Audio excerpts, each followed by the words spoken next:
ji shu juru ji idang guru rana yagam ni yadayami. 다들이 아저씨도 주부에서 진이 남주하다 루주소 그게 전지시하체 다 투셔도 지거래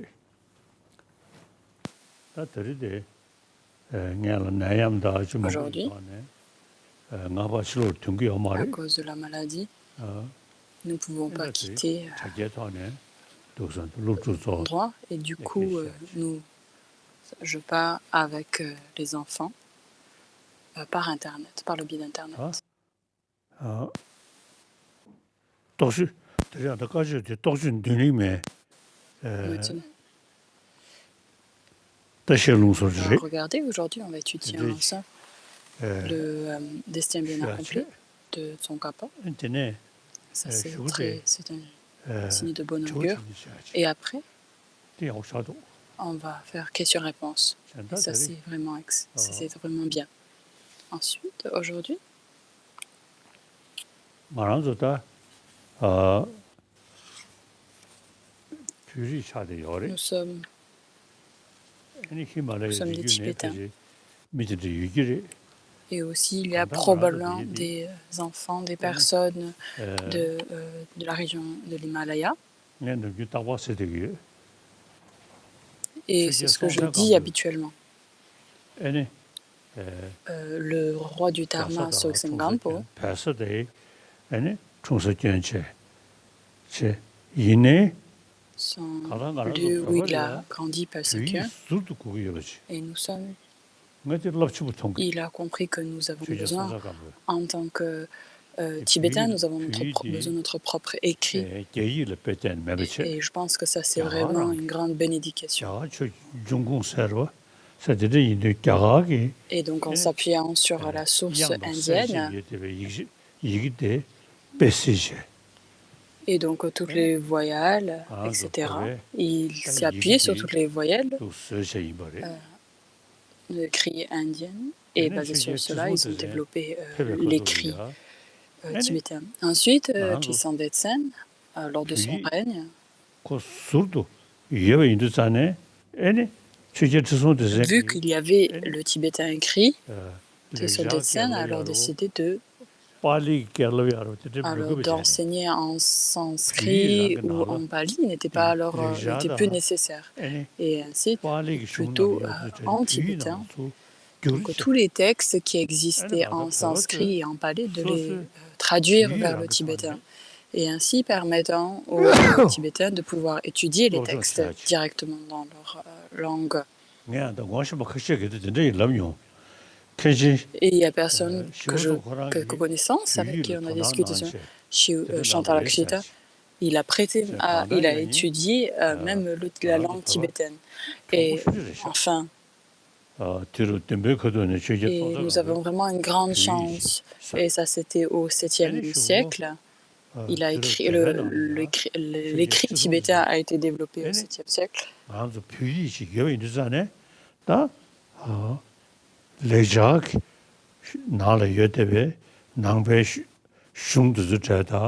Et donc tous ces textes bouddhistes qui existaient alors en sanskrit et ainsi ceux qui étaient en pali, alors ils ont été traduits vers le tibétain.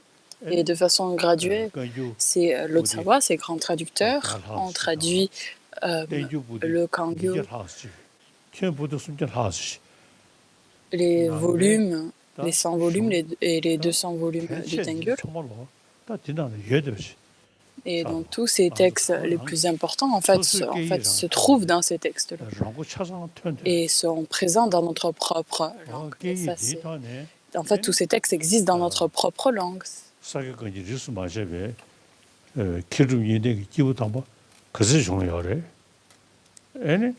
Et quand on réfléchit aussi à tous les êtres incroyables qui sont développés, qui ont été générés à la suite de cela. Ensuite, on a aussi des des individus qui ont particulièrement étudié et s'appuyé sur les textes de Pramana. Et Rinpoche aussi, il a particulièrement prêté attention au texte de Pramana aussi. Alors aujourd'hui, maintenant, notre situation, nous avons les enseignements de Bouddha qui doivent être en fait peuvent être expliqués par le biais des textes de Pramana, c'est-à-dire la cognition valide. Et c'est probablement assez unique en fait à la tradition tibétaine. Par exemple, les Chinois, eux, leur tradition s'appuie principalement sur la méditation, pas sur les textes de Pramana. La lignée Pali, qui se trouve en Burma, en Myanmar, Sri Lanka, etc. Ils n'ont aucune en fait étude sur le Pramana. Et d'habitude, je dis ça. Donc les Gelong, Thaïlande et de Sri Lanka sont vraiment, ils ont vraiment une excellente pratique du Vinaya. Et ils viennent aussi lors de mes enseignements. Nous sommes devenus amis. Et j'aime bien les titiller, en fait, en leur disant que vous étudiez la tradition pali, vous dites le Bouddha a dit cela, mais en fait, par le raisonnement logique, vous n'allez pas établir à prouver en fait la validité de son propos. Et donc, vu que vous n'avez, c'est comme si vous n'avez pas de dents. Vous n'avez pas de dents. Ce voudrait des gens sans dents. Vous ne pouvez pas manger en fait de la nourriture dure, n'est-ce pas? C'est quelqu'un qui a des dents, donc ils peuvent manger cette nourriture. Et cette capacité de mâcher en fait cette nourriture dure. Et donc tous les textes sur la cognition valide de Pramana. Donc peu importe le sens en fait du texte, en utilisant en fait notre le raisonnement logique. Et j'ai eu cette connexion alors au fil du temps avec les scientifiques.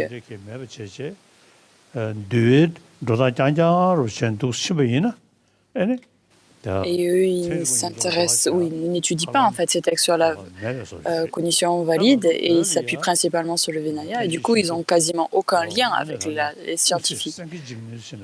Et donc, Shantarakshita est vraiment une grande bénédiction qui soit venue au Tibet. Et à la suite de son propagation de ses enseignements, de cette lignée-là, alors il y a eu beaucoup d'êtres incroyables qui ont émergé. Ensuite, aujourd'hui, nous parlons de la tradition bouddhiste tibétaine qui est vraiment extraordinaire. Et c'est pour cela.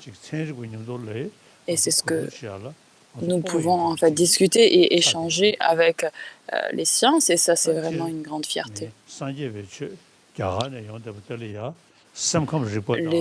L'enseignement du Bouddha qui vient de l'Inde, lié à la psychologie et la pramana, les textes sur la cognition valide, sont vraiment très, très puissants en fait.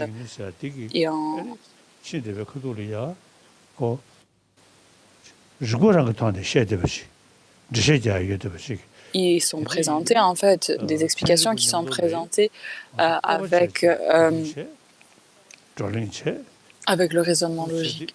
Et ça, c'est vraiment une grande fierté. Nous pouvons avoir cette opportunité d'échanger, d'avoir des discussions avec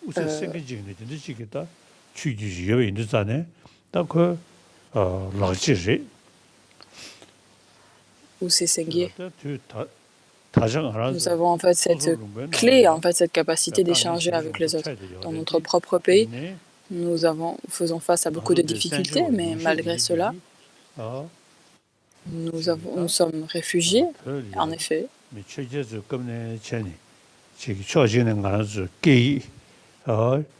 de notre côté, en fait, notre langue, ou c'est Sengyé Jiné, en fait, de pouvoir expliquer les enseignements du Bouddha liés avec le raisonnement logique. Et tout d'abord, ça c'est lié au pandit Nehru qui avait en fait demandé alors à d'avoir en fait développé nos propres écoles. Et il a dit c'est vraiment une idée excellente. Et donc tous les réfugiés en fait ont besoin de cette école et de pouvoir en fait construire en fait les écoles tibétaines, particulièrement pour eux. Et dans ces écoles tibétaines,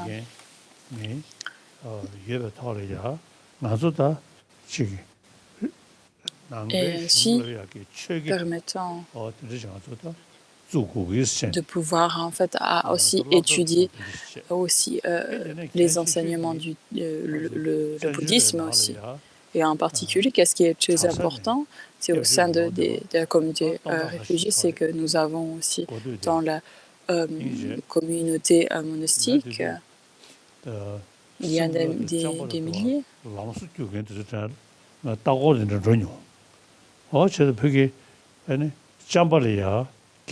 Nous avons aussi ces endroits, donc Shimla et Jamba. Ils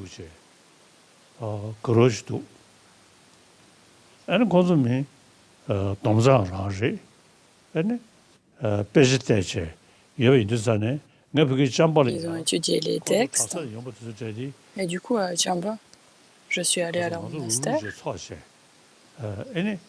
Nous sommes regroupés en petits groupes.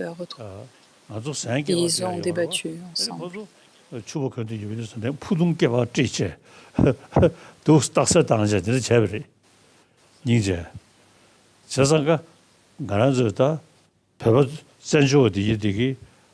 Et donc, nous, en tant que réfugiés tibétains,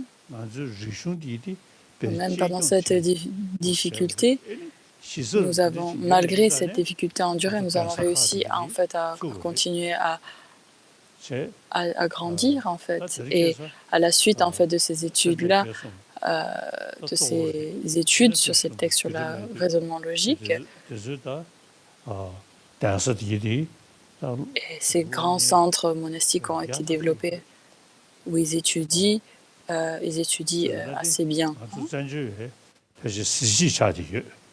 Et en tant que ça c'est la situation, nous avons fui notre pays, nous sommes réfugiés, mais pourtant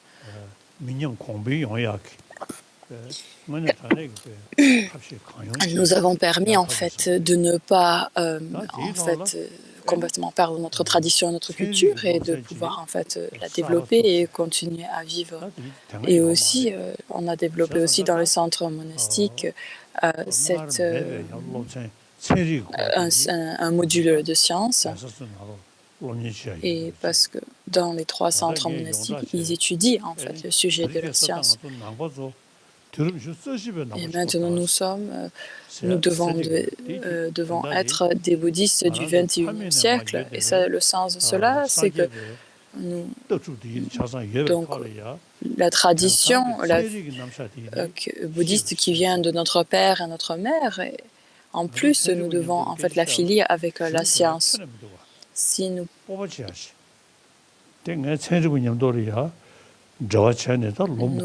vraiment, on pouvait être fiers de pouvoir avoir cette connexion avec les sciences. Et il y a des décennies qui sont passées depuis que j'ai commencé ces échanges avec eux. Nous pouvons en fait leur enseigner ce que vous avez compris.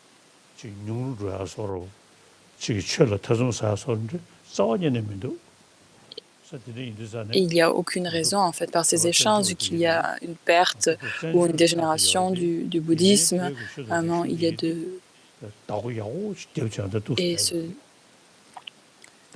Et grâce, en fait, à notre bonne préservation de la tradition bouddhiste et de la culture tibétaine, elle est toujours bien vivante.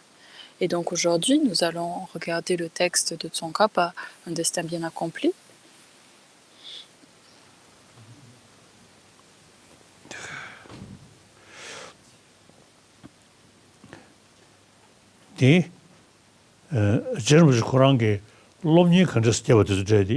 Tsongkhapa, c'est comment en fait il a étudié. Ça nous montre son éducation. Et il est vraiment excellent ce texte. Homme qui lie excellence et bonheur. Je me prosterne aux pieds de ma Shri, le trésor de sagesse et du maître racine bienveillant, source d'excellence et de bonheur. Ils sont les yeux qui regardent les états supérieurs du monde de la libération élevé. Ils sont le repos des êtres fatigués d'errer sur les chemins du samsara. Donc en fait, nous sommes tous nous n'avons pas besoin de raison. Sans raison, nous voulons faire l'expérience du bonheur, être libre de la souffrance. Donc c'est pareil pour les animaux, c'est exactement pareil. Et même les animaux, en fait, ils n'ont pas en fait le cerveau que nous avons, nous, les humains. Ainsi, donc même si nous voulons être libres de la souffrance, nous pouvons nous poser la question donc quelle est la cause pour laquelle la souffrance se présente à nous. Les animaux n'ont pas cette capacité de réfléchir à la cause du bonheur, à la cause de la souffrance. Donc il y a 3000 ans auparavant, le Bouddha cette tradition de la non-violence et de l'amour bienveillant, cette tradition était déjà présente en Inde. Et au fil du temps, et aussi développer cette tradition de la concentration focalisée en un point, et aussi le vipassana, et ce sont même avant le bouddhisme, c'était des traditions qui existaient déjà, elles n'étaient pas aussi extensives et profondes telles qu'elles étaient après l'apparition du Bouddha. Ensuite, il dit donc au moine et monial, n'acceptez pas mes enseignements par simple foi, mais analysez mes propos, tout comme un orfèvre analyse la qualité de son or en le frottant, le brûlant et en le coupant. Donc, vous n'avez aucune raison de juste dire « Ah, ça c'est le Bouddha, il est sacré, je prends refuge ». Et vraiment, la question se pose en fait d'analyser et de voir si la chose est dotée d'une raison valide ou pas, alors on peut l'utiliser, on peut le mettre en pratique. Ça, c'est vraiment quelque chose de très puissant. Donc, c'est bien, beaucoup de personnes respectent parce que ma responsabilité principale est de pouvoir permettre en fait que toutes les traditions religieuses peuvent être en harmonie. Mais je respecte toutes les religions, mais je ne pense pas que les autres religions ont cette capacité, en fait, en cette présentation, de pouvoir prouver en fait ce que le Bouddha nous dit, de les questionner et de voir s'il y a des raisonnements valides. Mis à part le bouddhisme, je ne sais pas si les autres traditions, je ne pense pas que les autres traditions religieuses ont cette approche-là. En particulier, nous avons le lien avec la lignée de Nalanda, avec tous ces différents érudits. Et au sein de cette communauté-là, ils ont étudié le bouddhisme lié avec les textes de Pramana, les textes sur la cognition valide. Par exemple, Nagarjuna, etc., et ses fils, avec Chandaketi, ils sont vraiment des êtres extraordinaires. Ils prouvent, en fait, c'est vraiment avec des raisonnements logiques qu'ils arrivent à prouver différents propos, différentes idées, et il est entré dans la voie médiane de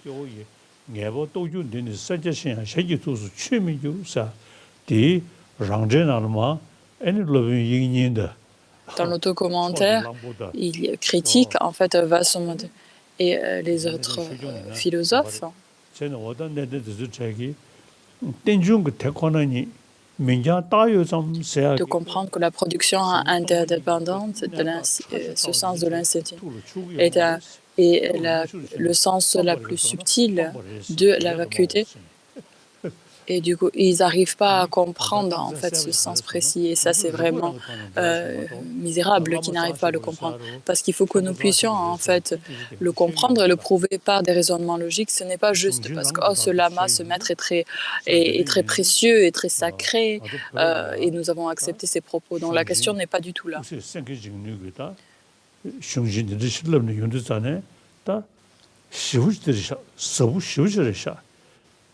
Et ce sont des textes qui sont des présentations très vastes et comme je viens de vous dire, donc de permettre en fait aussi ces discussions avec les sciences.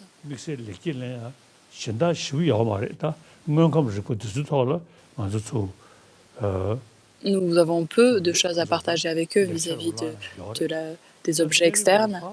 Mais ce que nous pouvons vraiment en fait partager et les aider, c'est comment est-ce qu'on peut développer une paix intérieure, comment est-ce qu'on peut être heureux, et on a cette capacité, donc c'est plutôt lié à la psychologie. Maintenant, 다들 배부 충을 납진 소되고 결 지수이랑 초도성 개발한 문신 개발라 롬심 Pour accumuler avec le moindre effort une vaste quantité de puissants mérites, se réjouir et ce qu'il y a de mieux en particulier, si sans on se réjouit des vertus que l'on accomplit. Il est dit que ces vertus s'accroissent de plus en plus. À accomplir le sens des enseignements du victorieux, y voir de nombreuses raisons. Ô esprit, quelle excellente que cette joie, quelle excellence que cette joie.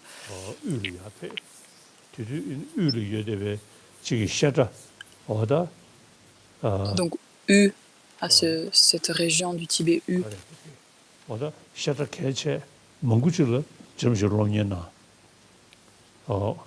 La plupart, donc il a étudié à ce lieu-là. Ensuite, donc lié à la tradition, à la lignée de Maitreya, il a étudié, il se disait, bon, je ne peux pas juste étudier, il faut que j'aille méditer. Et à ce moment-là, les étudiants de Lama Tsongkhapa avaient beaucoup de disciples.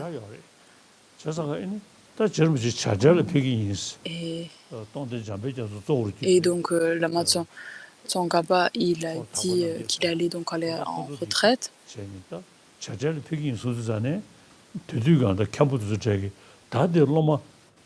Et de nombreux érudits. Et donc, on a compris qu'en fait, tous les disciples en fait, seraient perdre l'espoir et comprendre qu'en fait, les enseignements en fait, seraient très bénéfiques pour ces disciples. Alors, il a décidé, il me critiquerait en fait,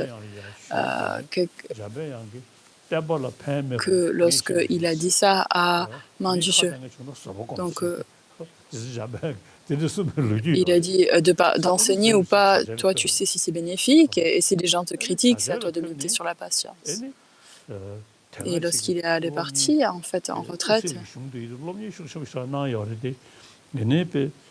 il avait fortement étudié les textes.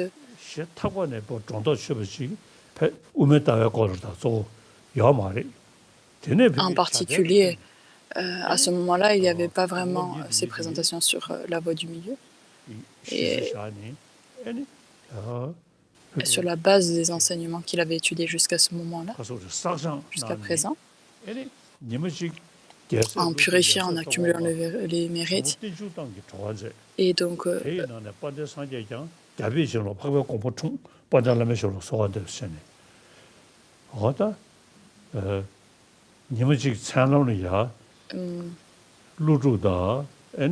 un soir, l'Arjuna et d'autres grands êtres, ils étaient en train de débattre la vue du milieu. Ils sont venus bénir, en fait, ils ont octroyé les bénéfices à Lama Tsongkhapa, et Buddhapalita, il a vu ce produit.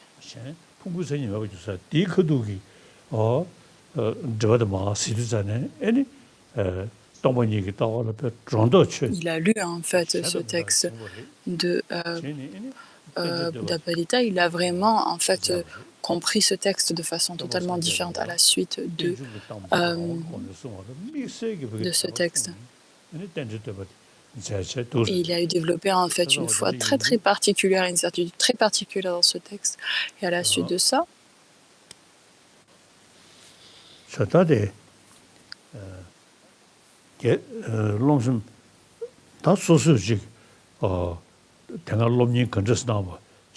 ensuite, donc, se poser la question de comment est-ce que nous devons étudier, de pouvoir s'appuyer sur les textes essentiels.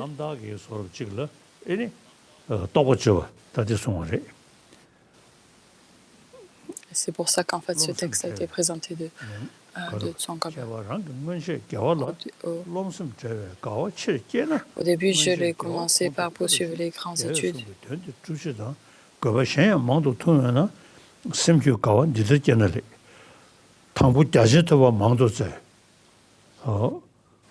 J'ai commencé par poursuivre des grandes études milieu, le sens essentiel de tous les traités m'est apparu. À la fin, jour et nuit, j'ai pratiqué et tout cela, je le dédie à l'expansion des enseignements du victorieux. En pensant à cela, mes aspirations sont parfaitement exaucées. Mille merci, précieux, précieux de sagesse.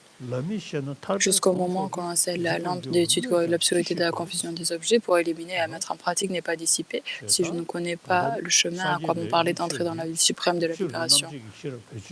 Les enseignements du Bouddha, donc il faut utiliser cette intelligence, cette discrimination,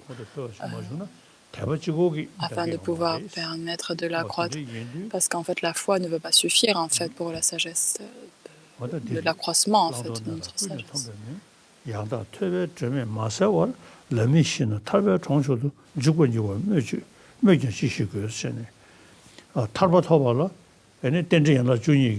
Afin de pouvoir obtenir la libération, il faut qu'on contemple les 12 lignes de la production interdépendance et de pouvoir appliquer en fait l'antidote à l'ignorance et en fait la libération d'être la dissociation, la libération du lien de l'ignorance nous permet de pouvoir obtenir cette libération. Je pense à cela tout le temps, à ces versets.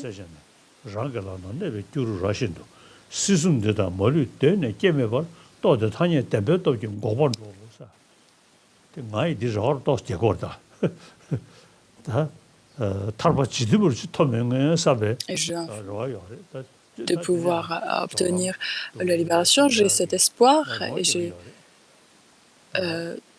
cet espoir en fait de pouvoir m'engager dans ce chemin de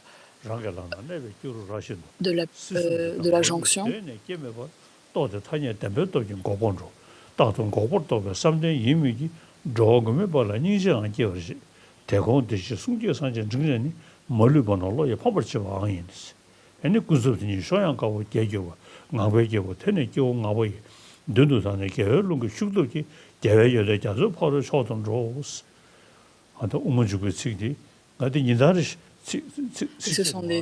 Sa sainteté vient de réciter différents versets de la voie mondiale et il réfléchit à ces versets de façon quotidienne.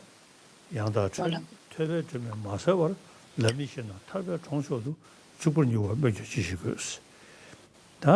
Ne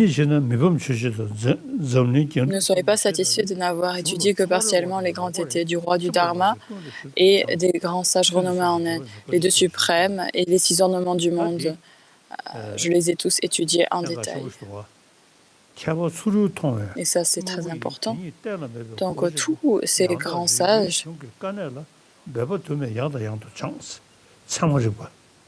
et je les ai étudiés encore et encore. C'est pas juste en fait le Bouddha qui l'a dit, c'est parce qu'il faut que nous l'analysons et de pouvoir comprendre en fait les raisonnements logiques. Pourquoi est-ce qu'il a dit ça? Quelle est la nécessité? Quelle est la contradiction dans ce propos? Et ça, c'est très important d'avoir cette discrimination-là.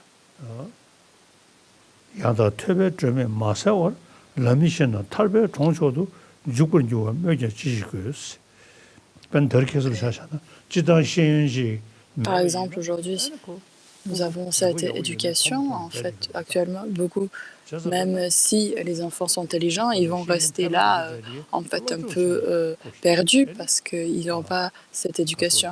Et c'est pour ça que l'étude est importante, en fait, afin de pouvoir développer des compréhensions et des certitudes vis-à-vis de différentes choses. Et aussi, nous avons différents phénomènes. Nous avons la vie passée, vie future, par exemple la libération, l'obtention de l'état d'omniscience. Ce sont des choses qu'il faut que l'on puisse développer une certitude en s'appuyant sur des raisonnements logiques. Et sa sainteté fait que réciter en fait le premier verset encore et encore. À l'étudier d'arrache-pied, les sutras et des tantras, en pratiquant, en expliquant le sens profond, je me suis rendu compte que ma vue n'avait pas progressé comparé à ceux qui ne pratiquent et ne savent rien. Et on se rend compte que comment est-ce qu'il a étudié Tsongkhapa, quel texte s'est-il assis, sur lequel il s'est appuyé. Donc on peut en fait le comprendre en lisant ce texte. J'ai alors étudié tous les points d'adhésion à la vie correcte par le raisonnement de la subtile de la dialectique, qui dessine profond en particulier les traités de négation, ainsi éliminer tous les doutes.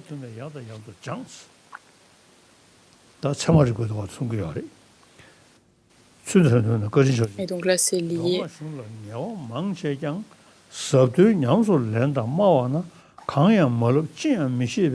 Je me suis rendu compte que ma vie n'avait pas progressé comparé à ceux qui ne pratiquent ni ne savent rien. J'ai étudié tous les points essentiels des différents avis corrects par le raisonnement de la dialectique qu'on distingue le profond et en particulier les traités de Nagarjuna et ainsi éliminer tous mes doutes.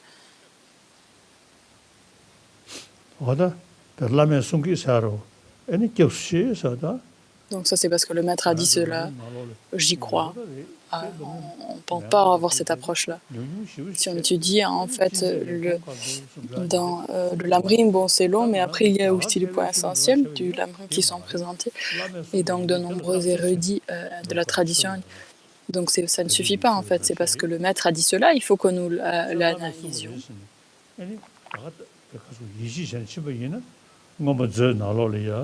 Et afin de pouvoir avoir une foi, par exemple, nous avons, par exemple, dans l'Abhidharma, le Mont Meru, etc., les 4 différentes personnes, et en fait, ils critiquent cette présentation-là. Ils rejettent en fait différents profs. Ils disent qu'il n'y a aucune en fait présentation. Ce ne sont pas des choses qui peuvent être présentées en fait par le raisonnement logique, et vu que celles-ci ne peuvent pas l'être, c'est un peu difficile en fait de se positionner.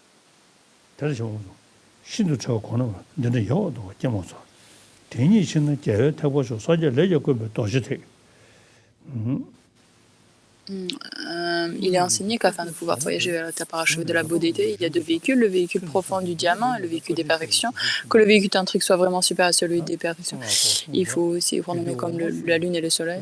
Et là, donc, ça commence à nous parler du tantra. Parmi les gens qui acceptent ces propos, il y a ceux qui ne posent pas la question « Qu'est-ce que ce profond véhicule ?» mais se disent pourtant des érudits.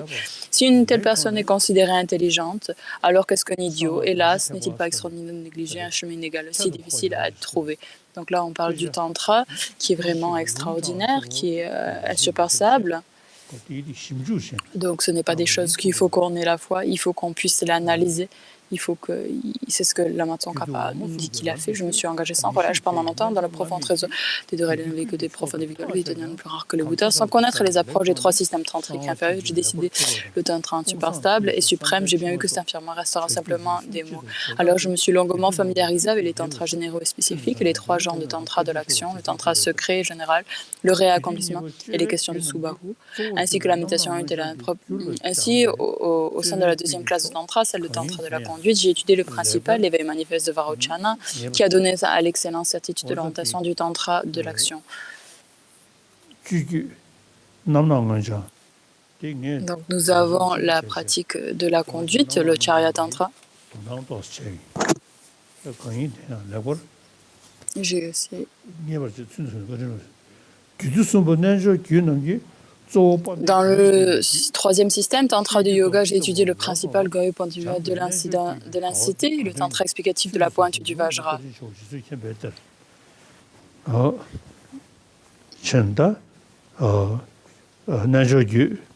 Repense à cela, mes aspirations ont parfaitement exaucé, mais merci, présure très sûr de sagesse. Donc nous avons ici le Yoga Tantra, aussi lié au Brahmana. Et j'ai étudié ces textes avec effort, avec précision, ce qu'il nous dit dans ce texte. Ensuite, nous avons la 4e classe de Tantra, le yoga insurpassable. J'ai étudié entre autres les tantras racines et les tantras explicatifs. Ils sont connus comme la lune et le soleil, le réduit des terres des Aryas. Il y a le terre, le tantra père, le tantra de la yogini, le vajrayeur et la grande félicité. J'ai aussi étudié la roue du temps et le tantra des pionniers ainsi que les élucidations, la lumière immaculée qui détiennent différentes explications des sutras. Repensant à cela, mes aspirations sont parfaitement exaucées, mais merci précieux trésor de sagesse.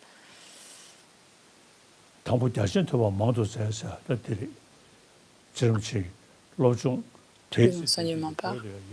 Donc ça, c'est en fait de pouvoir écouter, de pouvoir étudier les textes. Donc ça, c'est jusqu'à présent dans le texte. Et il y avait les Sakyas, les Kagyu, les Nima à cette époque-là.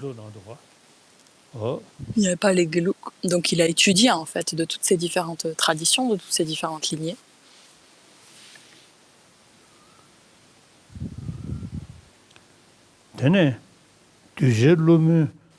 Ensuite, pendant longtemps, tous les enseignements apparaissent comme des conseils spirituels, avec une confiance stable et ardente. En Manjushri suprême, illuminateur de confusion dans l'esprit du disciple, j'ai prié pour que les explications des traités apparaissent comme des instructions spirituelles. Je me suis appliqué à réunir les conditions nécessaires. Repensant à cela, mes aspirations sont parfaitement exaucées. Mille merci, professeur très sûr de sagesse. M'efforçant ainsi, j'ai acquis une certaine dans les enseignements de la présentation de la voie vers l'éveil ici de la lignée de Nagarjuna et Asanga. Ainsi, le meilleur ouvrage sur le sens profond, la perfection de la sagesse, est devenu une condition essentielle. Donc le Bouddha, il a tourné en fait premièrement les 4 vérités des nobles, cette roue, et donc le Vinaya est présent dans cette première tournée-là. Ensuite, qui est principalement existant dans la langue pali. Et ensuite, la deuxième tournée de la roue du Dharma existe juste en sanskrit et non en pali.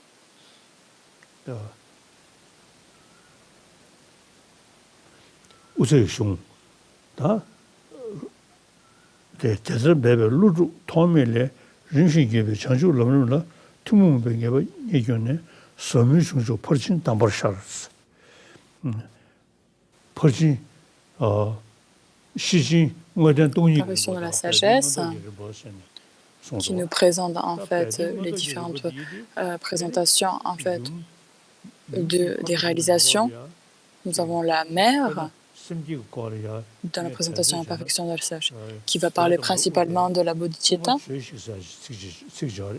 de pouvoir développer en fait de la foi, et ça va être la présentation première qui va être dans les ornements de réalisation claire. Ensuite,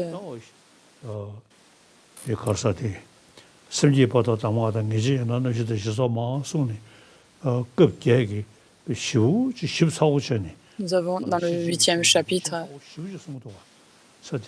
va être très profond en fait la présentation sur le texte de la perfection de la sagesse. C'est ça qui est en fait devenu le conseil essentiel. Ensuite, à la suite, dans la région nord, qui est où l'on étudie la logique, nombreux sont ceux qui proclament à l'unanimité. Il n'y a pas d'issue vers la libération par la pratique graduelle, dans l'accompagnement de la cognition valide et dans le corpus des 7 traités.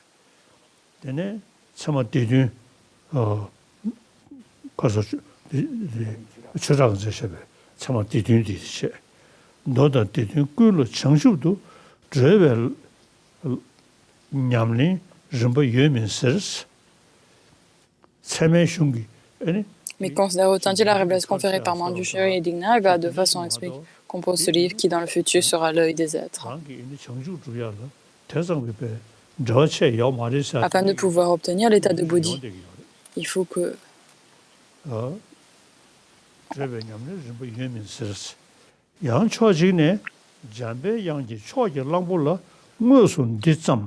Manjushri à Dignaga de façon expliquée compose ce livre qui dans le futur sera l'œil des êtres. Et donc Dignaga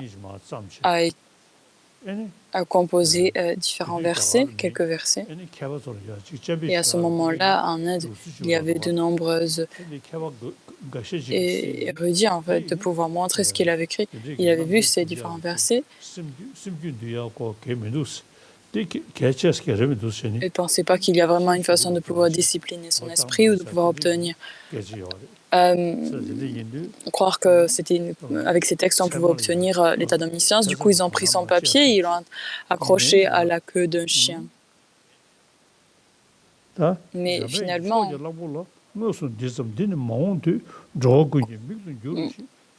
mais Manjushri,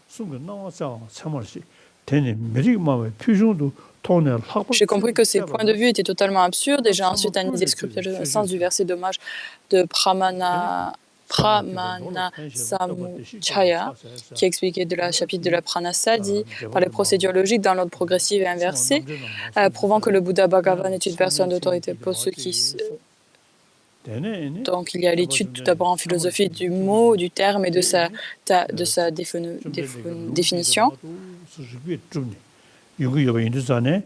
Ensuite, il faut établir les différents propos, les enseignements du Bouddha par le raisonnement logique,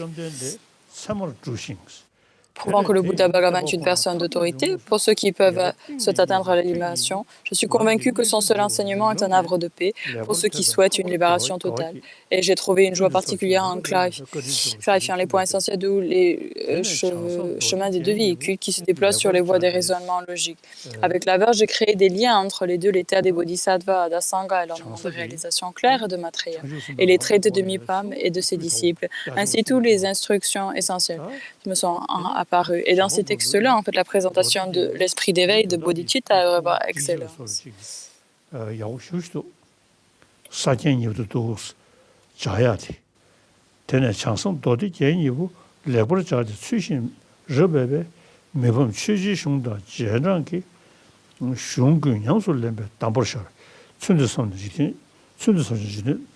Dans cela, mes aspirations sont parfaitement exaucées. Mille merci, précieux trésor de sagesse. En particulier en m'appuyant sur le Sikha-Shamuchaya, qui offre une certitude vis-à-vis des points essentiels du chemin, en organisant les traités vastes et profonds par étapes. J'ai vu clairement le contenu extensif des grands traités de Nagarjuna, tels Sutra Samuchaya, sous la forme de stades de pratique. Repensant à cela, mes aspirations sont parfaitement exaucées. Mille merci, précieux trésor de sagesse. Ensuite, en m'appuyant sur les instructions pratiques claires des Buddha-Goya, de Dinotara et de Varochana-Bisambodhi, toutes les clés de la voie me sont apparues comme des conseils spirituels. Repensant à cela, mes aspirations parfaitement exaucées. Mille merci, précieux trésor de sagesse. J'ai vu que les aspects essentiels du chemin du glorieux Tattva-Samgrava, contenus dans les 3 samedis, sont relativement simples, mais j'ai réalisé qu'il est difficile de savoir méditer sur le sens profond. Je m'en suis alors remis aux explications correctes du grand pandit Bouddha Goyas. En intégrant le tantra racine, le tantra inspectif, le tantra combiné du yoga, ainsi que les explications justes des étapes de méditation sur la base de pratiques profondes des 3 classes de tantra, l'obscurité de mon esprit est dissipée. Repensant à cela, mes aspirations sont parfaitement exaucées. Mille merci, précieux trésor de sagesse. L'ultime enseignement énoncé par le sage, le Gautandra de yoga insurpassable, et parmi eux le plus profond, le roi des tantras, le glorieux Guma Samajaya. Le suprême philosophe Nagarjuna a dit l'essentiel du chemin est dissimulé dans les 30 racines par les 6 limites et les 4 voies. Il veut donc les comprendre grâce aux instructions du maître en recouvrant au tantra explicatif. Car dans ce point à l'esprit, je me suis longuement familiarisé avec toutes les subtilités de la noble tradition de Guhya Samaja, leur instruction ultime, pratique secrète contenue dans les sadhanas conseils, la lampe qui intègre les pratiques et les états d'enragement, etc. En m'appuyant sur la lampe étincelante,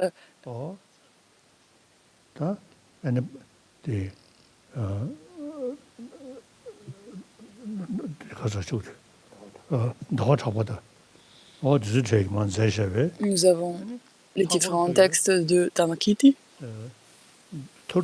et en particulier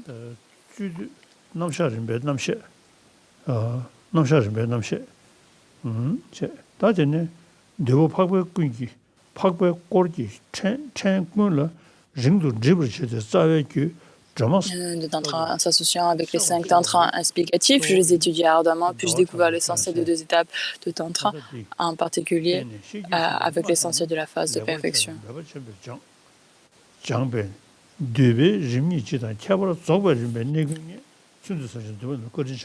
Repensant à cela, mes aspirations parfaitement exaucées. Mille merci, précieux trésor de sagesse.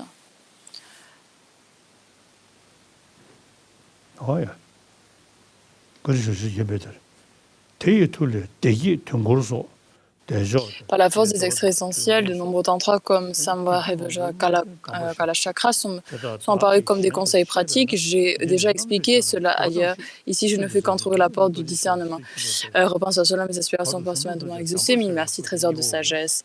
Tel est le 2e chapitre. Comme mieux, toutes les traditions scripturales me sont apparues comme des instructions spirituelles. La pratique constante est une dévotion totale et une dévotion totale.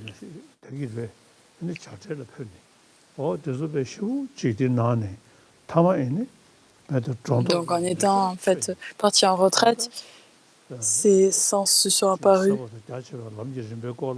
En méditant en fait sur le profond et le chemin extensif, c'est profond.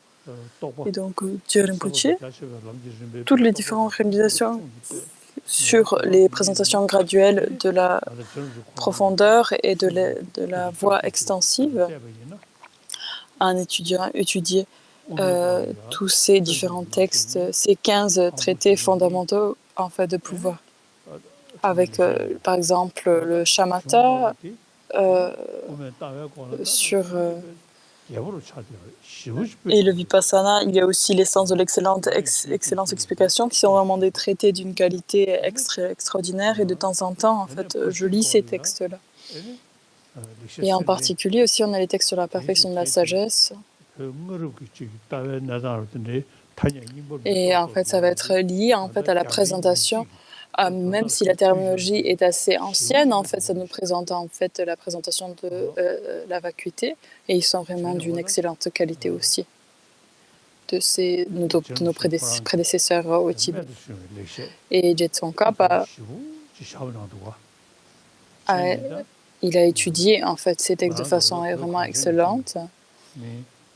Et nous, les amis, nous, les Tibétains du pays des neiges, nous avons beaucoup de lieux d'études et nous avons beaucoup de foi en le Bouddha. Nous avons ces différents piliers qui ont émergé, avec par exemple les Kagyu, les Nima, etc. Il y a eu beaucoup d'érudits qui ont émergé à la suite de cela. Par exemple, nous avons les Kabum, Sakya, qui sont vraiment très différents, très uniques. Et ensuite, nous avons aussi, dans les maîtres Kadampa,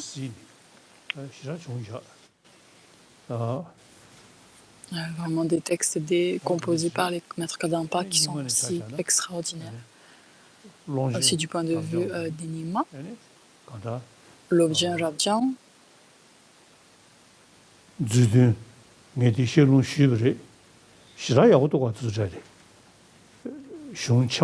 ils sont vraiment excellents, ces traités-là. En fait, ils sont pris, ils sont associés avec ces grands traités. Dieu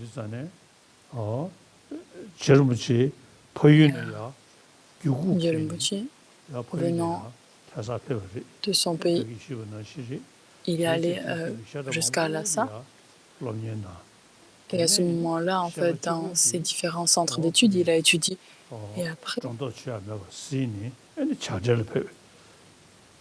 il est allé ensuite en retraite, et de façon graduelle, en allant à U.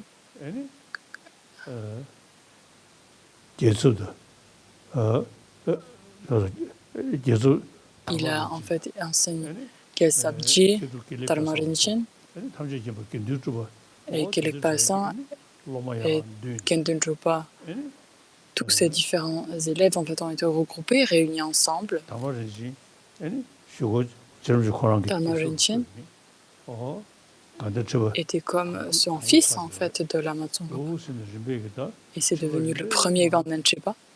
Et de façon graduelle, petit à petit, à la suite de cela, ils ont vraiment engagé dans le chemin et devenant Geshe, il a appliqué en fait tous ces enseignements à son continuum mental. Et dans tous les textes du sutra, il a étudié en profondeur et les mis en pratique. Et à la suite de cela, et Kendun Chopa, Rinpoche lui a dit, toi, tu as le rôle de la propagation du Dharma, et d'aller à San Datsang, et du coup il a développé le monastère de Tashilompo.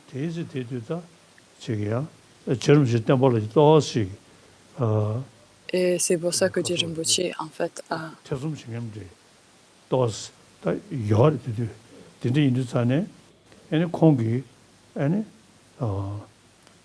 des gens qui doutaient de lui à cette époque-là, il y en avait en effet.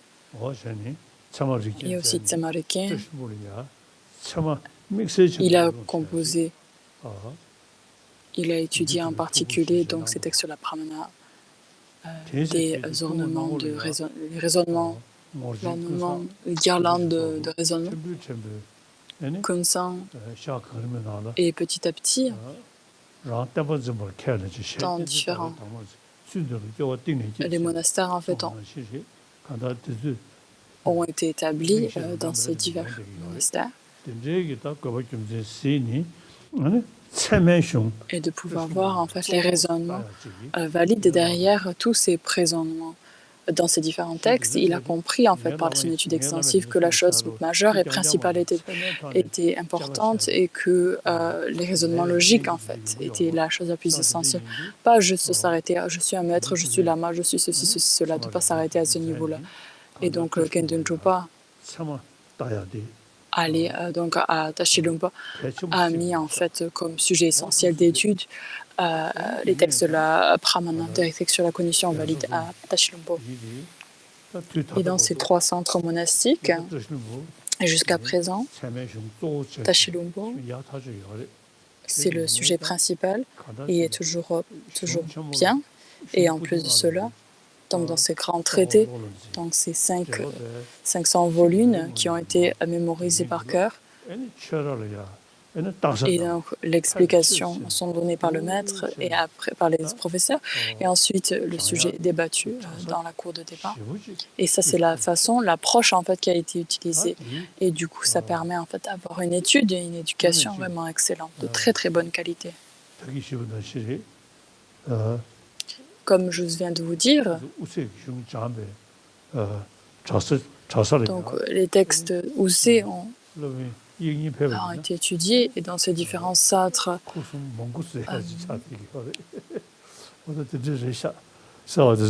si Lengnen il serait venu en fait à ces centres d'études au Tibet, il aurait eu peut-être des difficultés ou des soucis avec ces débats qui avaient lieu.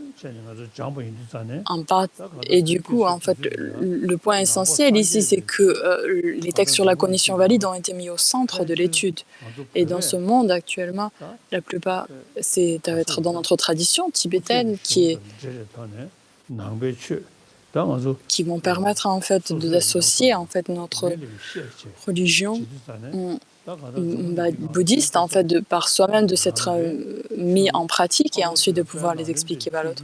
Et en fait ce bouddhisme, et en particulier ce bouddhisme de la lignée de Nalanda, vraiment a été en fait préservé et unique et de façon totalement pure. Et dans ce monde, les Tibétains sont probablement les seuls qui l'ont fait. Et ça, c'est lié à nos rois du Dharma, à Shantarakshita, à Tsongkhapa, etc. Donc grâce à ces différents êtres, au pays des neiges, que le bouddhisme du Tibet est vraiment resté très unique vis-à-vis des autres religions ou traditions du monde.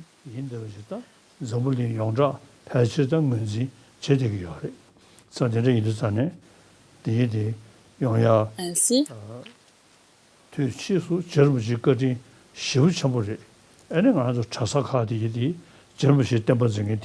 et donc dans nos différents centres monastiques, il faut se poser la question de comment est-ce que Rinpoche, lui, a étudié, a contemplé et a médité, et de s'engager dans le même processus que lui. Et dans ces 3 centres d'études majeures, il faut que vous continuez, en fait, par en fait ce processus et par cette éducation dont ils sont, donc pas juste pour les Tibétains, mais en fait pour tous les personnes qui se prêtent attention aux bouddhistes, en fait, de pouvoir en fait devenir des sages, des grands sages. Donc ils basent en fait tous leurs enseignements en fait sur le fait qu'ils prennent en fait pour acquis que tout le monde est bouddhiste, mais en fait ce qui est bien, c'est que de ne pas se baser sur cela, mais juste quelqu'un qui n'est pas intéressé, qui n'est pas de foi bouddhiste, mais qui peut en fait s'intéresser à l'étude des raisonnements logiques, parce que c'est quelque chose qui va leur être utile. Même s'ils sont athées ou qui ont une foi dans une différente religion, parce qu'en fait, ce processus d'étude, c'est simplement un accroissement de notre intelligence et par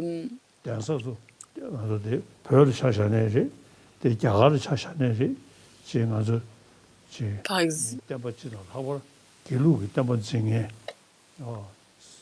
en particulier dans les personnes qui étudient les textes.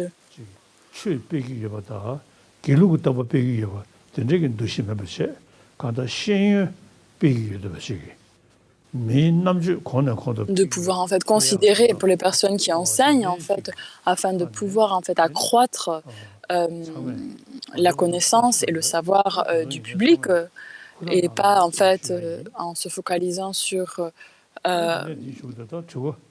comment dire que ce soit quelqu'un de bouddhiste ou que ce soit quelqu'un de traduction gelug, peu importe. Ce qui nous intéresse, c'est de pouvoir accroître en fait le savoir. Donc on va s'arrêter là aujourd'hui et on va faire prendre les questions. Sa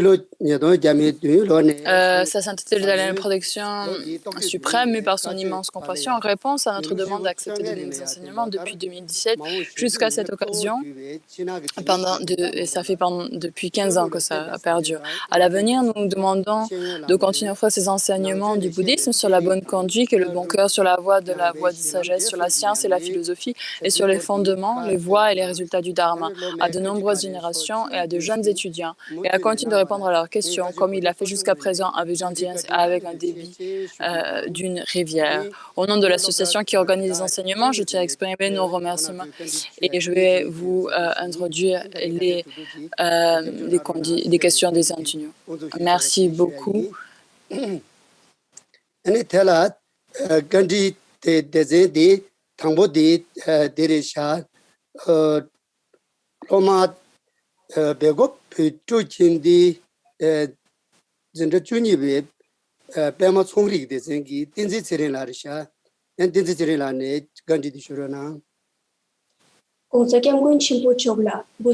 La première question.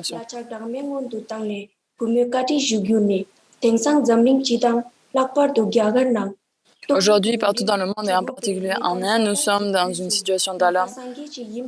Du point de vue du Dharma Bhutang, quel type de pensée pouvons-nous entretenir pour atténuer nos souffrances?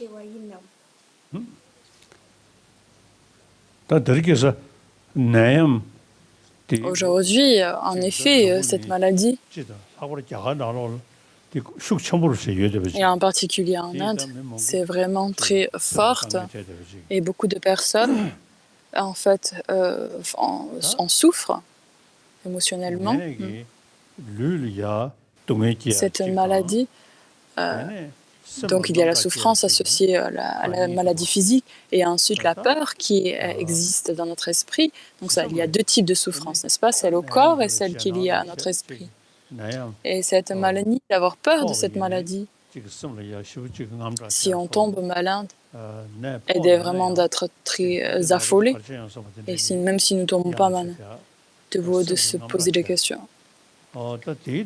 Et d'avoir peur continuellement de tomber malade. Et maintenant, ce que nous devons faire. Donc, on parle en fait de vie en vie. Notre contexte, et comme dans les trois principaux aspects de la voie mentionnés par Tsongkhapa.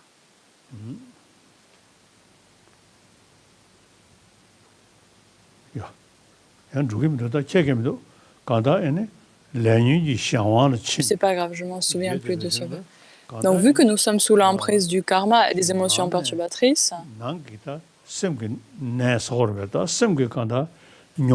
fait, toute notre souffrance liée à notre esprit, qui est affectée par ces trois poisons, et nous avons ces maladies, cette maladie de souffrance qui vient. Donc, du point de vue d'un bouddhiste, donc ces trois émotions perturbatrices, il faut qu'elles soient éliminées afin de pouvoir obtenir la cessation. Et du coup, ce type de pandémie, en fait, va pouvoir être stoppé en fait à la racine. Et du point de vue d'un bouddhiste, ces maladies, ces pandémies, en fait, ça nous permet de se rappeler en fait des aspects, des défauts du samsara. On parle de ces différents types de souffrances, donc que ce soit lié à la naissance, à la maladie, à la vieillesse, à la mort, et du fait que nous sommes nés en fait Donc au moment où nous pouvons par l'épuisement du karma et des perturbations, il y a le nirvana. Le karma et les perturbations proviennent des pensées discursives, des élaborations naissent, les élaborations de la saisie du soi et de la vacuité, elles les arrêtent tous. Et du coup, de vie en vie, si on n'arrive pas à s'en libérer, du coup, ces pandémies vont venir continuellement. Donc, ce sont les différents types de souffrances qui sont liés avec les différents types de renaissance.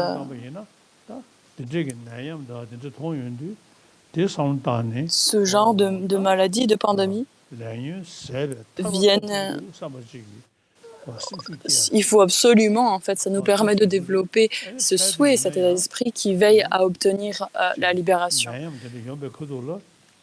de pouvoir se libérer. Et lorsque cette pandémie existe, de pouvoir penser que toutes les négativités, de pouvoir penser que toutes les négativités, toutes les karmas négatifs puissent être purifiés, de pouvoir en fait donner du sens à cette maladie, de pouvoir en fait le karma négatif que nous avons accumulé, de pouvoir rendre naissance dans les royaumes, dans les mondes inférieurs sont purifiés.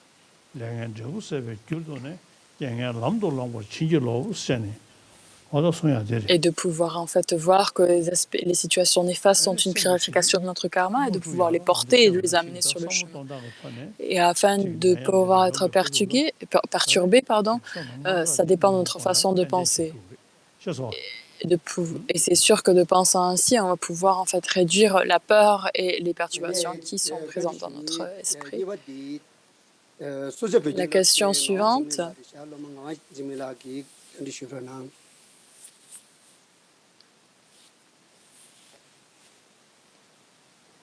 엄마한테 개왕뭐 탐지킨지 세고치 못쳐라 대별 하자 문도 쓰네 겨워주 투명 문선도 구이 긴거지 숭기 뒤즈트바 엄마가 겨워상 소남치 모자르치오 자윌라마 쪽이 니왕도 컨디슈기 테니 겸니루미 온조 남숨라 다자 로방 쪽. Puis nous expliquer brièvement quels que sont pour nous disciples les avantages de la pratique en cette branche, y compris les offrandes aux 3 objets de refuge et ainsi de suite.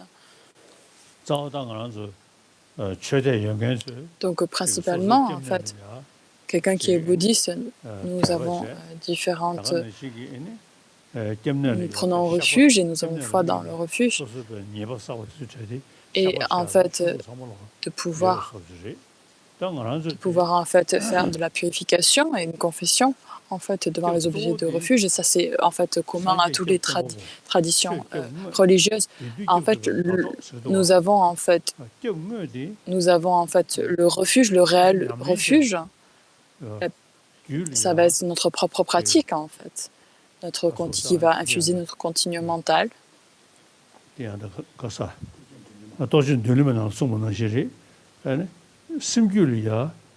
Tout comme c'est mis dans un destin bien accompli, afin de pouvoir discipliner notre esprit, il faut qu'on étudie, qu'on contemple et qu'on médite. Et ça devient l'aspect majeur, principal.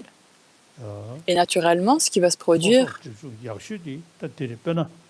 c'est que en fait, l'accumulation et la purification. Et afin de pouvoir faire cela, la meilleure méthode, c'est de pouvoir développer cette bodhicitta, afin de pouvoir accomplir son propre bien et celui des autres, de pouvoir en fait accumuler la vertu et de pouvoir aussi purifier toute négativité, de pouvoir accomplir son propre bien et le bienfait d'autrui. Il n'y a rien de suprême, rien de mieux que la bodhicitta.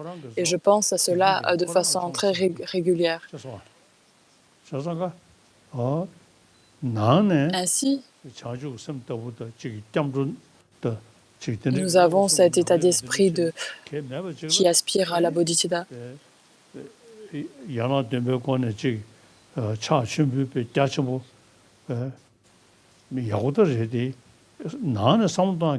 On peut faire toujours la pratique à la pratique en cette branche, mais la chose la plus importante va être la façon de penser intérieure. Et du coup, parce que sans en fait compréhension de la mode de pensée, en fait, pour faire ce type de prière, il y a un risque que ça tombe sous l'emprise des 8 dharmas mondiaux. Donc, comme Jitsun Larepa, lui, il est resté pauvre comme un mendiant. Il n'avait rien vraiment à offrir. d'objet.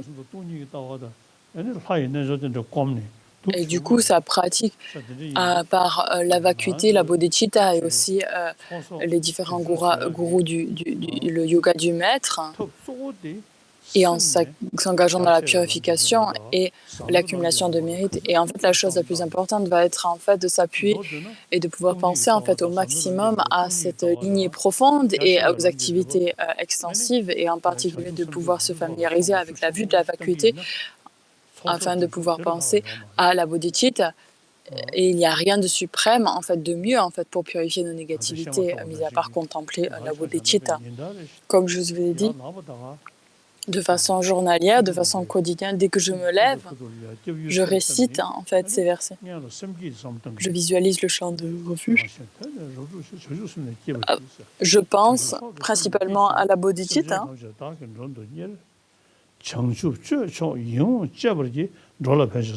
Et afin de pouvoir être bénéfique, obtenir mon propre bienfait et celui des autres, je vais m'engager dans cette merveilleuse conduite de l'éveil afin de pouvoir être bénéfique à tous les êtres.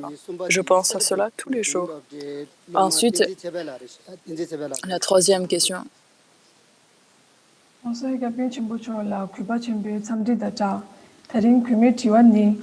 Si nous tuons des insectes et d'autres animaux, mais que nous le faisons involontairement parce que d'autres nous y obligent ou par ignorance, cela est-il considéré comme une action négative? Veuillez nous indiquer ce qu'il faut faire dans ce cas-là.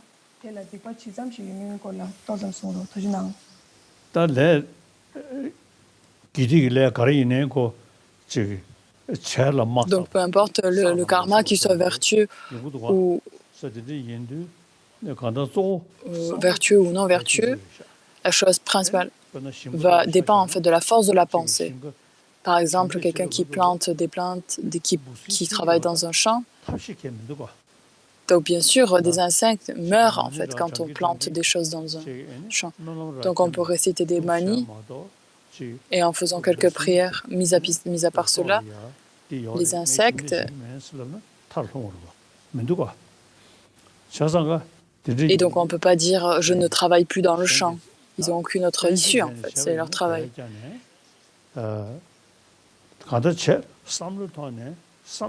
Et avec un état d'esprit agressif, ça c'est autre chose, mais en fait d'avoir une attitude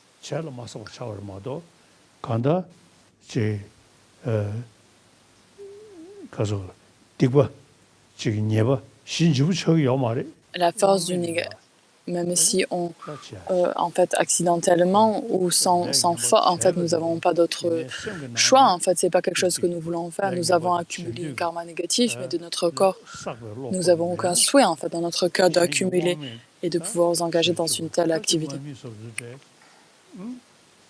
Par exemple, un militaire qui est forcé de tuer quelqu'un. Il suit des ordres, il n'a aucune en fait, liberté, en fait, il est obligé de s'engager. Donc c'est peut-être une action qui a été faite mais qui n'est pas accumulée. Par exemple, dans notre esprit, si nous avons beaucoup de fortes émotions perturbatrices et nous engageons dans une activité, et essayer de pouvoir, et nous causons du mal à autrui, et on pense ainsi, alors là,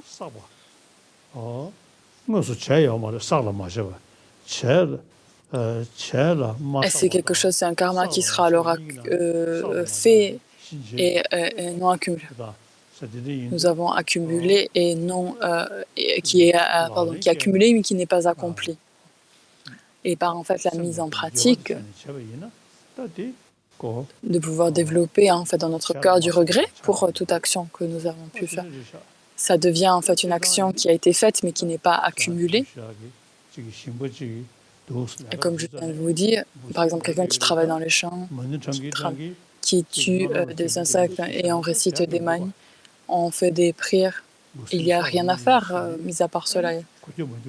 Et ça cause du tort, ça fait du mal aux insectes en effet.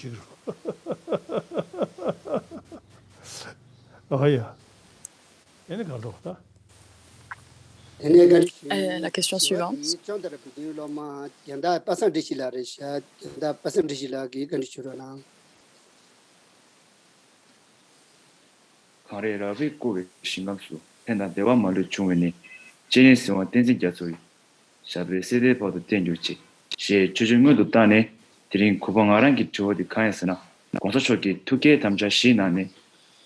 Parmi les 4 principaux engagements de sa sainteté, Dalai Lama, parlez-nous du 4e, comment mettre en pratique de la philosophie et de la science bouddhiste. Ça, c'est très important.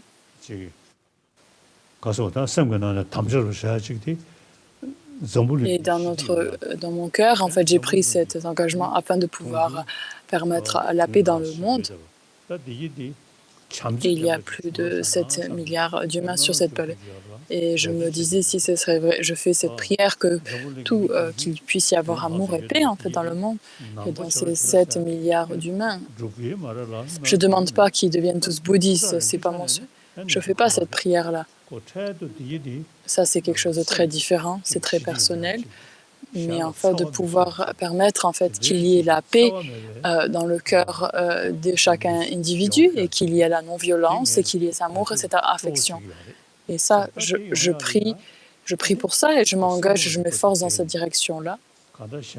Et en particulier en l'associant avec la psychologie. Donc, lorsqu'on est violent envers les autres, naturellement, notre état d'esprit en fait et dans notre état d'esprit, il y a alors l'aversion, la jalousie, etc., l'arrogance qui ont lieu. Donc, en fait, si on peut en fait partager et de pouvoir propager cet amour et cette bienveillance à travers le monde, alors tout cela, naturellement, sera réduit. En fait, la force de ces négativités sera réduite. Et en particulier, de pouvoir se lier en fait avec les sciences, c'est que les scientifiques, ils ne sont pas ils prêtent attention en fait au fait de pouvoir en fait développer cette paix dans notre cœur. Et on parle principalement de la paix intérieure, se relie donc à l'esprit. Et sans cette paix intérieure, si nous avons ces émotions perturbatrices, c'est l'attachement et l'aversion qui sont très fortes, alors il est impossible en fait d'avoir la paix dans notre cœur. Et c'est très difficile en fait de pouvoir développer ça juste en s'intéressant aux phénomènes externes.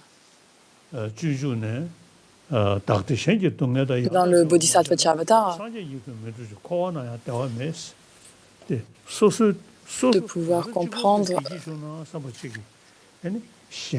d'être focalisé en fait sur le fait de notre propre bonheur et de pouvoir, et ce qui nous amène en fait à ignorer tous les autres.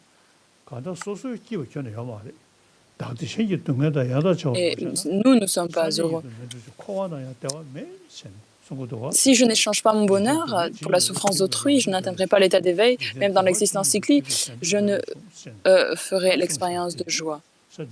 Tous les bonheurs du monde proviennent de donner à autrui le bonheur, de désirer le bonheur d'autrui. Toutes les souffrances de ce monde proviennent de désirer mon propre bonheur. Et donc, en fait, de pouvoir en fait considérer les humains en général. Donc, je ne veux pas souffrir, je veux faire l'expérience du bonheur. Et tous mes amis, tous mes frères et mes sœurs veulent être libres de la souffrance et faire l'expérience du bonheur. Et ça, de penser ainsi, en fait, de pouvoir en fait placer cette perspective vaste de la situation commune. Et ça va nous permettre de pouvoir être heureux et de voir une paix intérieure et notre corps, notre esprit, vu que c'est certain que ces deux choses-là sont connectées. Et ce que les sciences nous expliquent, ils ne parlent pas de religion ou quoi que ce soit. Ils considèrent tout de même l'importance de la paix intérieure et de notre état d'esprit. Et différentes personnes qui étudient le cerveau, les neurologues,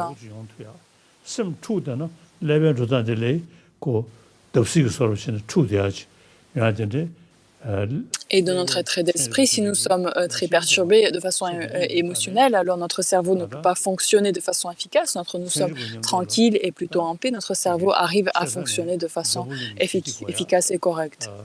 Et dans le monde, actuellement, nous avons besoin de cette paix.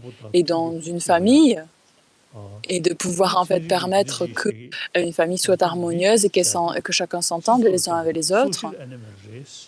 Et il faut qu'on puisse comprendre que nous sommes humains et nous dépendons d'une société en général. En tant qu'animaux sociaux, Notre propre bonheur et notre souffrance est lié et très fortement connecté avec notre société. Et donc, toutes les émotions perturbatrices qui sont produites, il faut qu'on puisse comprendre que ces choses-là sont connectées avec notre bonheur et notre souffrance. Et donc, au moment où nous sommes nés,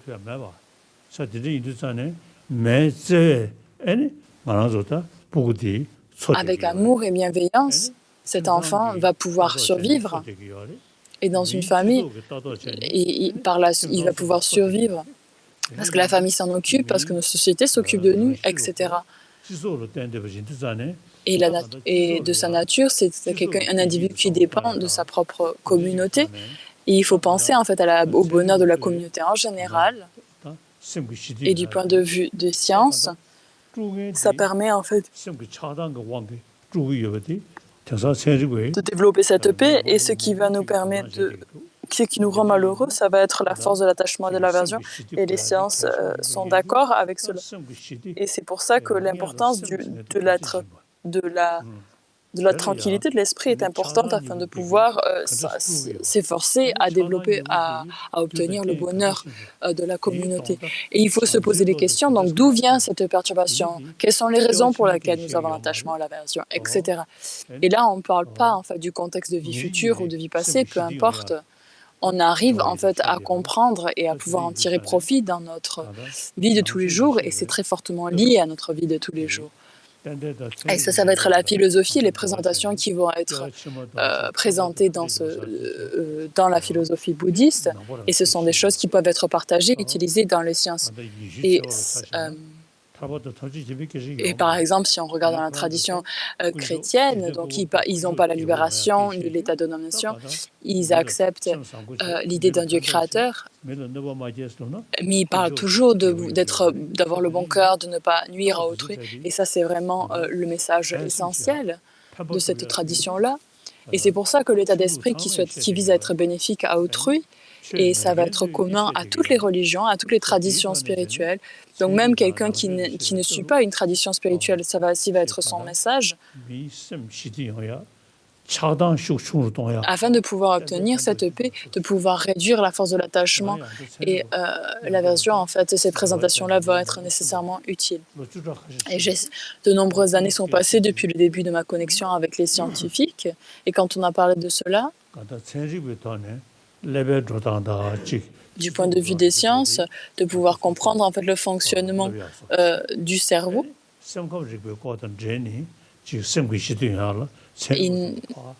Et en fait, on a ce partage aussi, et de pouvoir les aider en fait à leur compréhension du fonctionnement de la psychologie, de la conscience, etc.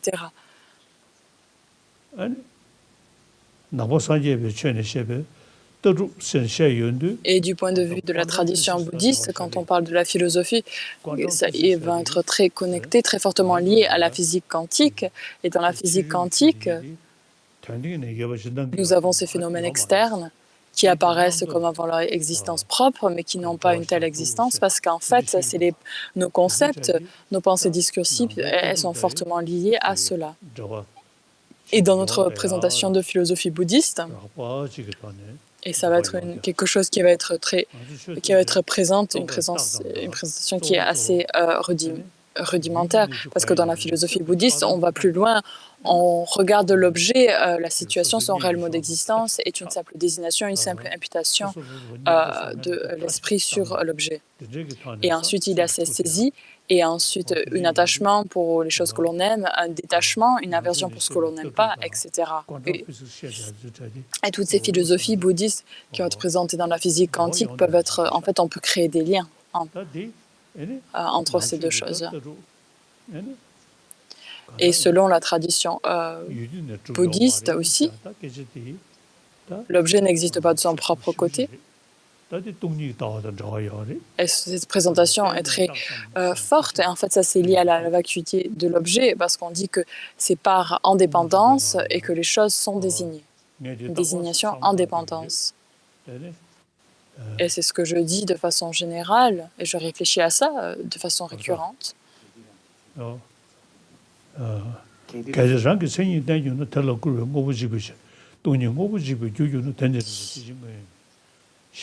Donc, si les caractères intrinsèques constituent la base des phénomènes, le fait de démontrer leur irréalité détruirait ces phénomènes. Et la vacuité deviendrait aussi la cause de la destruction. C'est une absurdité. Les phénomènes n'ont pas d'existence réelle. Et donc, ce raisonnement logique,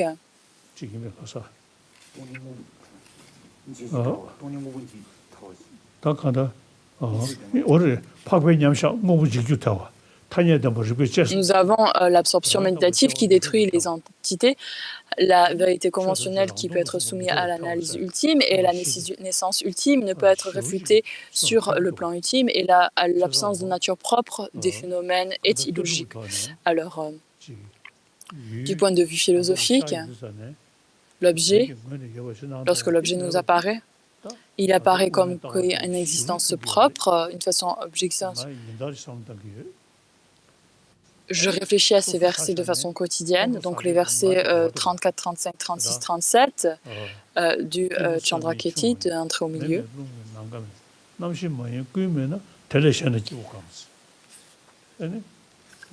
Il y a aussi le corps n'est pas, je ne suis pas le corps, l'esprit n'est pas moi, mon corps, mon esprit, et à la suite de cela, en fait, est généré l'attachement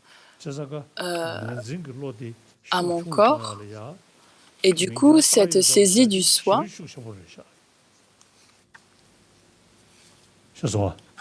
et de pouvoir comprendre que c'est une simple désignation est une pensée très forte. Il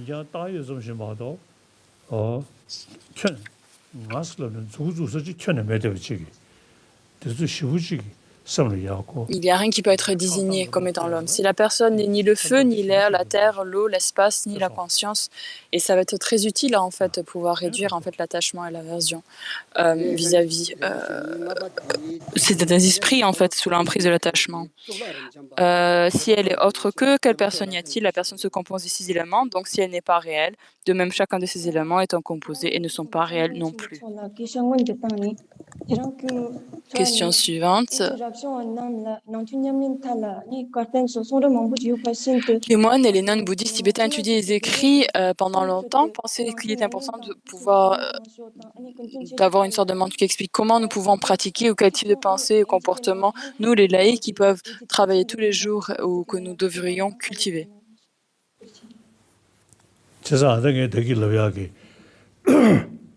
Donc c'est ce que je vous ai dit.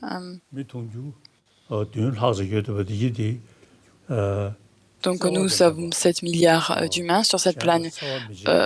Nous sommes dotés d'amour et de bienveillance et afin de pouvoir en fait, nous n'avons pas besoin d'en parler dans le contexte de vie passée, vie future, ou de la libération, ou de l'omniscience, quoi que ce soit.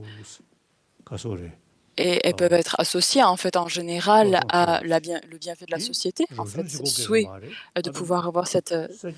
On n'a pas besoin d'être moine ou nonne, peu importe. C'est parce qu'en fait tous les êtres est connecté à cet amour et à cette bienveillance.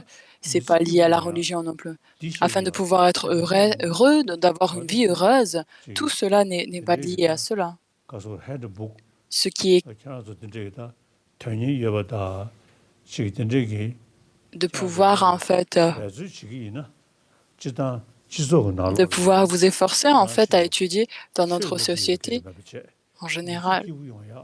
On ne parle pas spécialement de la religion, mais en fait de pouvoir éliminer en fait et de ne pas tomber sous l'emprise de l'attachement et l'aversion grossière et de pouvoir penser ainsi.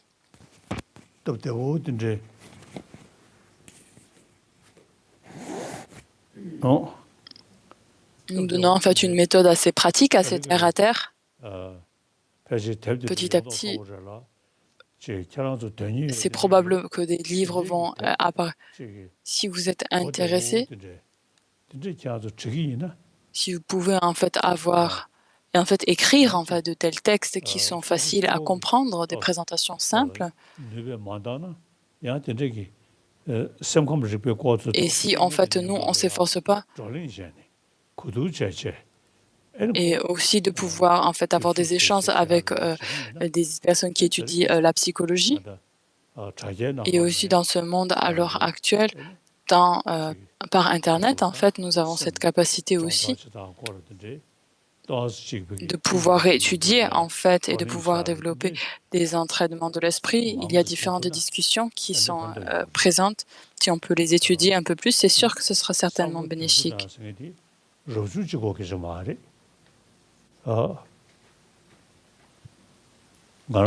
Et ce n'est pas juste la question, en fait, liée à un moine ou pas, en fait.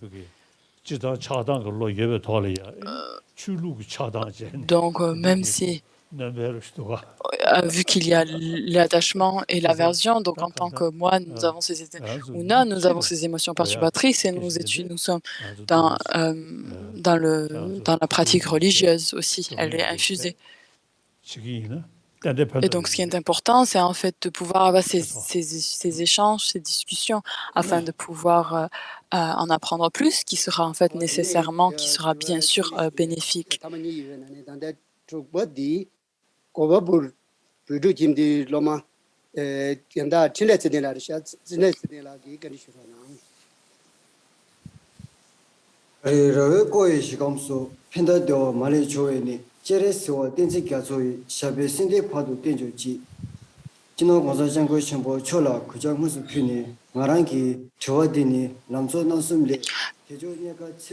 Dans les 3 principaux aspects de la voie, certains versets disent « Pensez encore à l'infabilité de la cause et de l'effet et aux souffrances du samsara, et vous perdez tout espoir à rester dans le samsara. » Comment une personne ordinaire, sans compréhension du dharma, peut-elle s'entraîner à perdre l'illusion du samsara?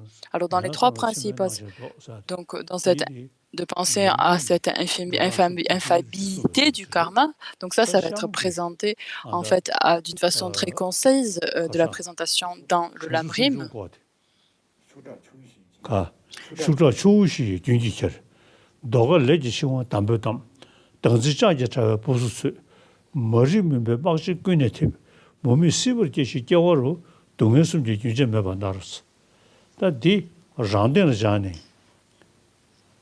En fait, on l'applique à soi, en fait, ce qui est dans notre propre situation, afin de pouvoir générer le renoncement. Et donc, je l'applique en fait à ma situation. En fait, on est empêtré en fait dans le samsara et nous sommes complètement tombés dans l'obscurité du samsara, dans l'obscurité de l'ignorance. Et en fait, le verset suivant, en fait, lui, il présente, en fait, on applique, on comprend la situation de souffrance des autres.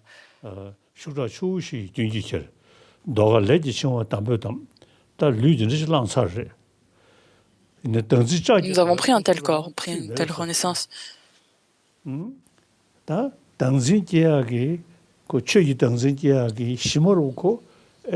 La saisie des existences propres du phénomène qui a cet aspect d'exister de façon objective. Et en fait, c'est ça, en fait, l'obscurité de l'ignorance qui est mentionnée dans les 3 principaux aspects de la voie. Et tout comme c'est présenté dans Dharmakirti, de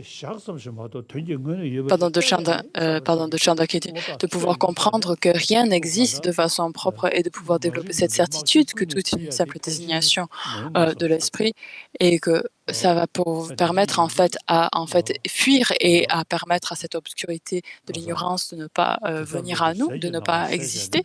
Et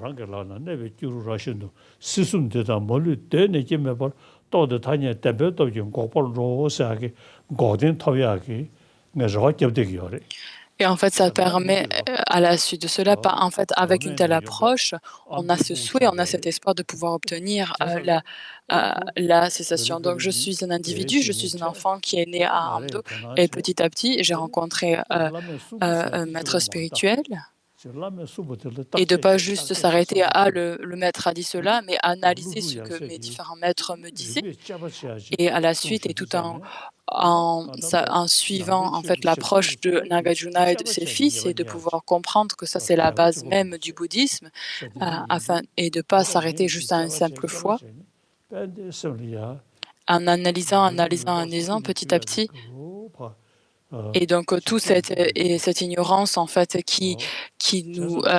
dans laquelle nous sommes enfoncés, en fait, petit à petit, et disparaît.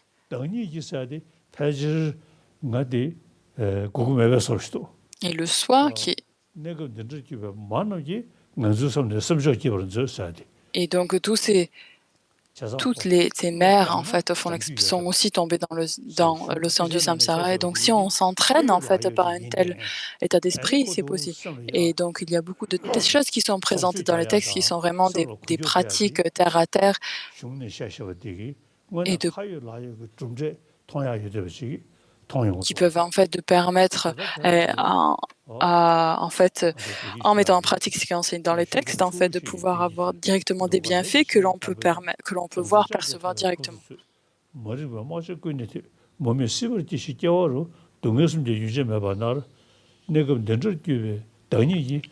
On souffre continuellement de ces trois types de souffrances. Et ça permet en fait de développer le renoncement. Et ensuite, on applique, on comprend la situation de souffrance à tous les êtres sensibles. Et ça, c'est une grande conclusion en fait qui a lieu dans cette partie du texte. Si on réfléchit ainsi, on se rend compte que, afin de pouvoir transformer et de faire bouger et affecter notre esprit, il y a une grande différence. Vous avez compris? Et la 7e question. En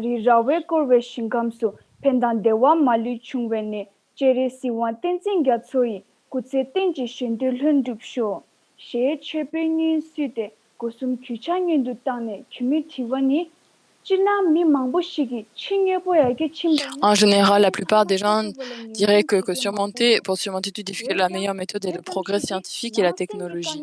Cependant, ces progrès ne peuvent pas éliminer le chagrin au niveau mental. Par conséquent, veuillez nous conseiller d'une méthode qui puisse nous aider à éliminer les souffrances mentales et atteindre le bonheur. Et c'est comme ce que je vous ai dit.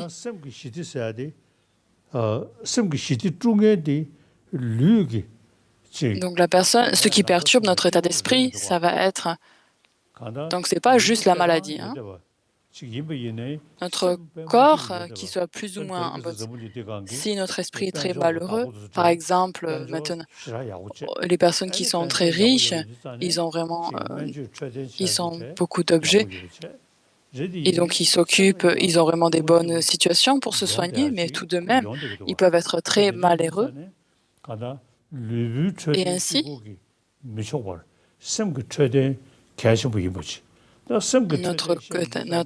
en fait, santé mentale est quelque chose de très important. Et donc, ça va être...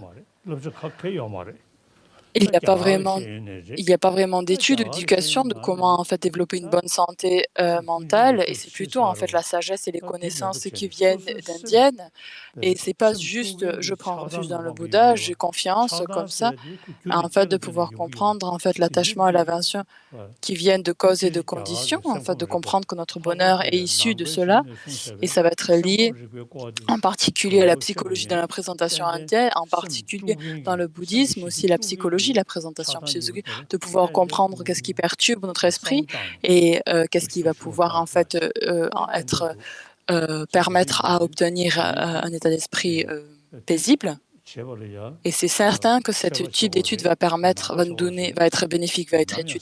Et c'est pour ça qu'il faut que nous analyser. Et je ne dis pas qu'il faut être bouddhiste, la chose qui est importante, c'est qu'une personne qui a cette capacité de réfléchir, d'avoir cette réflexion, de pouvoir permettre dans les différentes études en développer différents raisonnements logiques pour comprendre les raisonnements, les points essentiels derrière la perturbation de l'esprit. En particulier dans le Bodhisattva Chavatar de Shantideva, dans le 6e chapitre, ils vont nous parler des défauts de la colère. Et dans le 8e chapitre, ils vont parler des défauts de l'autocharissement et des qualités du charissement d'autrui. Et ça, il n'y a aucun lien avec la religion. Il n'est pas nécessaire d'en parler en fait de la religion dans ce sens-là. Juste de pouvoir comprendre en fait la perturbation qui est liée dans notre esprit à nous et à notre à notre autoritarisme et de pouvoir comprendre le malheur en fait qui nous est amené lorsque nous nous mettons en colère. Et dans le Bodhisattva Chavata, nous avons le 8e chapitre et le 6e chapitre. Donc même quelqu'un qui n'accepte pas le bouddhisme, c'est une personne qui peut être utile. C'est certain que ce serait quelque chose qui y aura d'utile en fait pour leur propre mode de pensée. Si on réfléchit en fait, si on est, il faut réfléchir en fait au sens, c'est pas juste s'arrêter en fait à lire ce qui est écrit, mais vraiment à réfléchir au sens de ce qui est et tout d'abord en fait en s'appuyant sur l'écoute et ensuite à ce que nous avons étudié, ensuite de réfléchir encore et encore et petit à petit en fait de pouvoir l'associer en fait à ce qui est présenté par les sciences et petit à petit de pouvoir en fait développer une certaine expérience au niveau de notre esprit et de pouvoir avoir un certain effet sur notre conscience afin de pouvoir développer en fait une conscience, une compréhension, une expérience qui est dérivée de notre écoute, de notre contemplation et de notre méditation. Et c'est sûr en fait que ce bénéfice va émerger. Et nous, en tant que Tibétains, en général, quand on parle de Tibétains,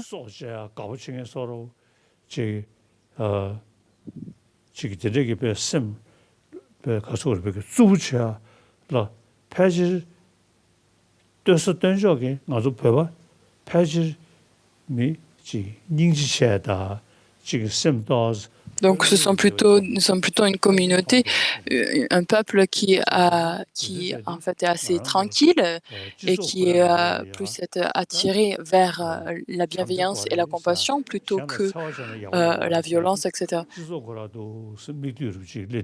Et dans notre société, en fait, nos normes sociales font que nous acceptons en fait l'importance et la valeur de la compassion et de la bienveillance. Et c'est pareil quand un enfant tue un insecte, les parents vont immédiatement dire oh ne fais pas cela. Et ça c'est quelque chose d'incroyablement précieux parce que ça c'est vraiment une habitude en fait parce que la non-violence ça fait partie de notre de nos normes, de nos habitudes sociales. Il y a aussi des présentations qui sont beaucoup plus profondes et comme ce que je vous dis, on pourra en fait aller plus loin que ces simples habitudes. On peut aussi étudier le Bodhisattva Chavata, le 6e et le 8e chapitre. En particulier, vous pouvez en fait l'étudier et aussi avoir des discussions autour de ce chapitre-là. Ce serait vraiment excellent. Et de mon point de vue, je réfléchis à ces différents versets de Bodhisattva Chavata. Je réfléchis tous les jours. Vous avez compris? Voilà.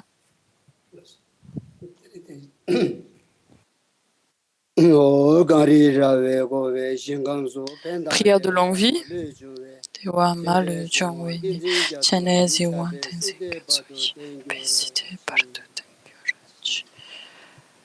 Pour sa sainteté le Dalai Lama. Merci beaucoup.